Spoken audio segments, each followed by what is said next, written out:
السؤال الاول. اسمعوا السؤال، لانه الحقيقه ضروري من شرح هذه الامور اللي وضعت وكانها ويل للمصلين. السؤال في المحور كانت الموضوع ايه؟ كان الترشح. هل انت تترشح قدام حسني مبارك؟ قلت له لا. ليه؟ لان الماده 76 لا تسمح. طيب اذا كان ده ما يسمحش تنتخب مين؟ حسني مبارك ولا جمال مبارك؟ انا قلت لا، في الحاله دي لانه الماده 76 لا تتحدث الا عن مرشحين اثنين، ومن ثم قلت ان افضل ما يلم انا صوت الثاني. هكذا كان الكلام في الاول، وهكذا كان اجابتي على السؤال الثاني.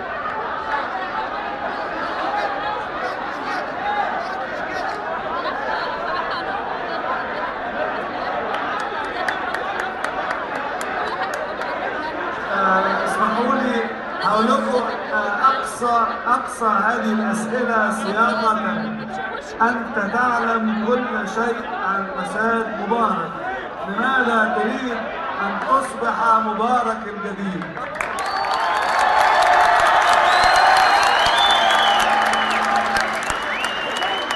قطعا انا لا اريد ان اصبح مبارك الجديد، ومش ممكن حد يصبح مبارك الجديد، ولا يجب ان يصبح احد مبارك الجديد. نحن نريد ان نطيل العطره المصريه، نحن نريد ان نعالج الوضع المصري، نحن نريد ان تكون هناك مصر جديده زي ما قلت، مصر اخرى. اما ان يكون هناك احد اسمه مبارك الجديد فده مش انا، فكان يمكن يبقى جمال مبارك، انما مش انا. لا احد يريد ان يكون مبارك ابدا مطلقا. ماذا عن المبادرة العربية وماذا عن السوق العربية التي كانت من مبادئ أفكار الجماعة العربية في منتصف القرن الماضي ولم تتم حتى الآن؟ واللي حصل ان اليوروبيان يونيون بقى عنده عملة موحدة وتأشيرة موحدة ويوروبيان يونيون واحنا ولا حاجة. وايه اللي حصل كمان في الصومال دلوقتي؟ الصومال الحرب الاهليه في الصومال، والسودان اتقطع من السودان كل فرنسا، واحنا ما عندناش موقف فيه. احنا ندين ونسكت. ده مش موقف. ليه حضرتك ما استقلتش 10 سنين وزير خارجيه، 11 سنه وزير خارجيه، و10 سنين امين عام الدوله العربيه، و10 سنين سفير، وفي وزاره خارجيه هناك محسوبيات كثيره مثل السفير نبيل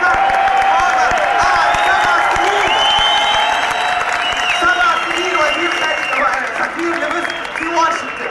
انا حضرتك تعرف شخصيا لانه من محسوبي حضرتك في وزاره الخارجيه سفراء على المعاش وسفراء موجودين الان يعرفون ان في محسوبيات في وزاره الخارجيه، واللي حضرتك ما فيش موقف. حضرتك اتكلمت ايه اللي حصل في المفاعل النووي الاسرائيلي؟ حصل في حاجه؟ لا. ايه اللي حصل في الاسرى بتوع 67؟ اتكلمتوا واشدتوا وناديتوا ولسه ما تمش واسرائيل نفسها اعترفت باللي حصل وديسكات، وكان عندنا هارد ايفيدنس وسبناها. We did not do anything. لسه كمان؟ لسه السؤال خلص. هو كتير بس انا يعني دي اهم النقط. خليني اقول لك. وكمان هقول لحضرتك حاجه ثانيه. انا عايزكم تحيوا صاحب الاسئله الامين. بس واحده كمان عارفها كويس. من العنصريه لا ده مش سؤال، ده مش سؤال. كده حضرتك تجاوزت الوقت جدا جدا جدا. خلصت السؤال؟ اشكرك. شوف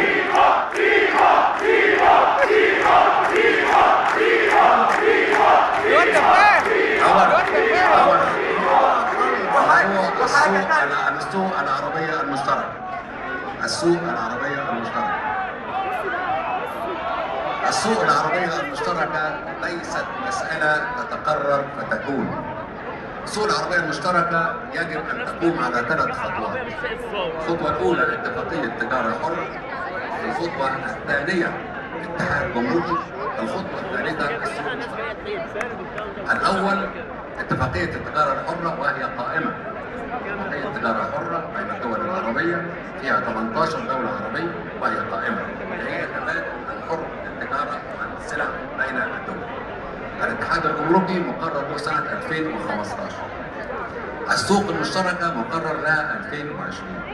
لم يكن مقرر لها ابدا منتصف القرن الماضي، لانه اللي كان بيقول بهذا الشكل كان غير دارس هذا الموضوع، لانه كل الاقتصاديات العربيه اقتصاديات ناميه، ليست اقتصاديات مصدره، ليست اقتصاديات منتجه. في سنه 50 و60 و70 كان من المستحيل اقامه منطقه سوق مشتركه. الان اصبح الامر ممكنا. فسنه 2005 انطلقت منطقه التجاره الحره، سنة 2015 الاتحاد الجمركي، سنة 2020 السوق المشترك. يوم اثنين، انت بتقول عملتوا ايه في هذا الامر النووي والصومال وغيره؟ يجب نتكلم بصراحة. الدول العربية اختلفت فيما بينها كثيرا، وتتحمل مسؤولية كبيرة جدا في الخلافات التي قامت بينها. أنا النهارده أقول بكل صراحة أن هناك خلافات بين عدد من الرؤساء العرب لا أفهم سببها، وتدخلنا أكثر من مرة لوقف هذا الموضوع ولا نفهم سببها. ليه؟ لأنه الدول العربية فيها أصابع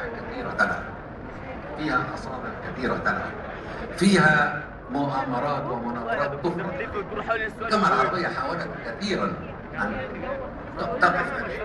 أنا لسه كنت بكلمك عن العراق، تسألني عن العراق ليه؟ بكلمك عن العراق وأن الشيء الوحيد اللي بدأ يعيد بعض الثقة إلى الساسة العراقيين هو ما اقترحته الجامعة العربية من انه يجب التركيز على المصالحة ووقف النزاع الطائفي الشيعي السني بصفة خاصة حتى يمكن للعراق ان يتقدم. وبدأت المصالحة باقتراح من الجامعة العربية وفي مقر الجامعة العربية ايضا. اذا في معلومات يمكن ناقصة عندك، ولكن الحقيقة في مجهود كبير جدا. تفهم؟ طيب يعني مثلا موضوع ليبيا اتكلم فيه الاخ طلب موضوع ليبيا الان، خلونا نتكلم عن موضوع ليبيا ايضا طالما بنتكلم عن العراق. موضوع ليبيا ده موضوع غايه في الخطوره. انا طلبت اليوم اجتماع، انا طلبت اليوم صباحا اجتماع طارئ وعاجل لوزراء الخارجيه لاتخاذ قرار بخطوه قادمة بالاشتراك مع مجلس الأمن والاتحاد الأفريقي لوقف هذا العدوان الموجود في ليبيا. لأول مرة الجامعة العربية، ولا أدري إذا كنتم قريتم ولا لأ، لأول مرة توقف عضوية دولة عربية في الجامعة العربية لسوء معاملتها لسكانها.